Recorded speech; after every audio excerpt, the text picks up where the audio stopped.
जय हिंद दोस्तों कुछ दिन पहले मैंने भारत की सेंट्रल आर्म्ड पुलिस फोर्स के बारे में वीडियो बनाई थी, जिसके बाद कई लोगों के कमेंट आए कि आपने असम राइफल और कोस्ट गार्ड को क्यों इंक्लूड नहीं किया। तो दोस्तों मैं आपको बता दूं कि सेंट्रल आर्म्ड पुलिस फोर्स और पैरामिलिट्री फोर्स दोनों अलग अलग फोर्स हैं और इनका रोल भी बटा हुआ है। पर कई लोग पैरामिलिट्री और सेंट्रल आर्म्ड पुलिस फोर्स में कंफ्यूज हो जाते हैं कि कौन सी फोर्स पैरामिलिट्री में आती है और कौन सी फोर्स सीएपीएफ में आती है। तो पिछली वीडियो में मैंने आपको बता दिया है कि कौन सी फोर्स सीएपीएफ में आती है, जिसके लिंक आपको ऊपर आई की बटन में या नीचे डिस्क्रिप्शन में मिल जाएगी, जिसे आप देख सकते हैं।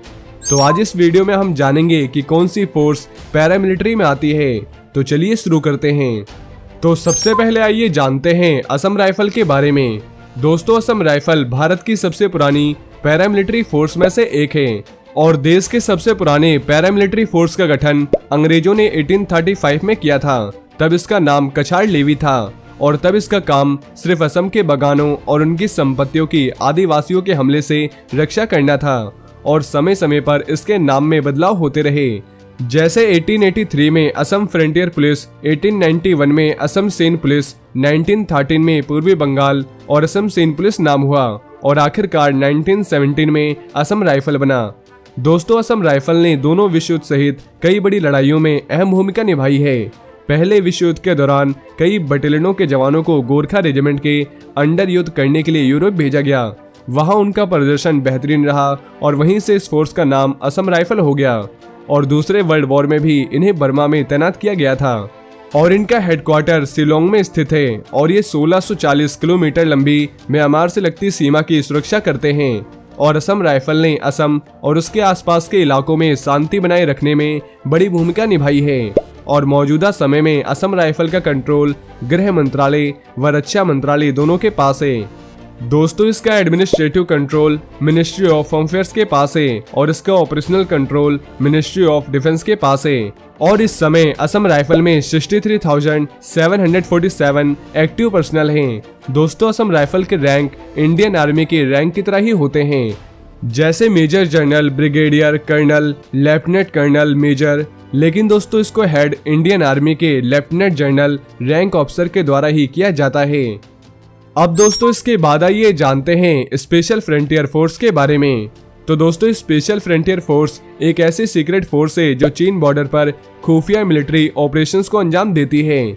इस फोर्स की खास बात यह है कि इसमें भारत के रह रहे तिब्बती लोकल जवान शामिल होते हैं, लेकिन अब इसमें गोरखा और तिब्बती दोनों शामिल हैं जिन्हें पहाड़ी युद्ध में महारत हासिल है। इसके ऑपरेशंस की तरह ही ये फोर्स इतनी खुफिया है कि इसके मूवमेंट की जानकारी भारतीय सेना को भी नहीं होती और बहादुरी के लिए इस फोर्स के जवानों को सार्वजनिक रूप से सम्मानित भी नहीं किया जाता और न ही इस फोर्स के जवान आपको जल्दी न्यूज में देखने को मिलेंगे। इस फोर्स की कोई फोटो और वीडियो भी अवेलेबल नहीं है। दोस्तों 1962 में चीन से लड़ाई में हुए नुकसान से सबक लेते हुए तत्कालीन प्रधानमंत्री जवाहरलाल नेहरू ने इंटेलिजेंस ब्यूरो के फाउंडर डायरेक्टर भोलानाथ मलिक और बिजू पटनायक की सलाह पर एक अलग फोर्स के गठन को मंजूरी दी थी, जिसका नाम स्पेशल फ्रंटियर फोर्स यानी SFF रखा गया। 14 नवंबर 1962 को ये फोर्स अस्तित्व में आई थी। वहीं भारत से जंग होने की स्थिति में चीनी सीमा में घुसकर खुफिया ऑपरेशन करने के लिए इस फोर्स का गठन किया गया है और रो के माध्यम से यह फोर्स सीधा प्रधानमंत्री को रिपोर्ट करती है। SFF यानी स्पेशल फ्रंटियर फोर्स भारतीय सेना का हिस्सा नहीं है, लेकिन ये सेना के ऑपरेशन में मदद करती है। इसकी रैंक स्ट्रक्चर पूरी तरह से सेना की रैंक जैसे ही होते हैं। इसको हेड इंडियन आर्मी का कर्नल रैंक का अफसर करता है और रिपोर्ट्स की माने तो इसमें 10,000 से 12,000 जवान मौजूद हैं। वहीं अब इसके बाद आइए जानते हैं इंडियन कोस्ट गार्ड के बारे में। दोस्तों 1960 के समय समुद्री रास्तों से लगातार हो रही तस्करी और तट के पास बड़ी मात्रा में मछली पकड़ने की गतिविधियों में अवैध आवाजाही की पहचान न कर पाना, खासकर जब मछुआही क्राफ्टों के रजिस्ट्रेशन के लिए किसी इफेक्टिव नियम का लागू न होना, ऐसे कई वजह से देश को बहुत बड़ा आर्थिक नुकसान हो रहा था। इस नुकसान को रोकने के लिए सख्त नियमों और कार्यवाही के लिए और भी स्पेशल फोर्सेस या फोर्सेस के बारे में जानना चाहते हैं तो उसकी वीडियो आपको हमारे चैनल पे मिल जाएगी। और इस वीडियो से जुड़े अगर आपके मन में कोई भी सवाल हैं तो आप नीचे कमेंट बॉक्स में हमसे पूछ सकते हैं। और ये वीडियो अगर आपको पसंद आई हो तो वीडियो को ज्यादा से ज्यादा शेयर करें और चैनल को सब्सक्राइब करना ना भूलें। जय हिंद, जय भारत।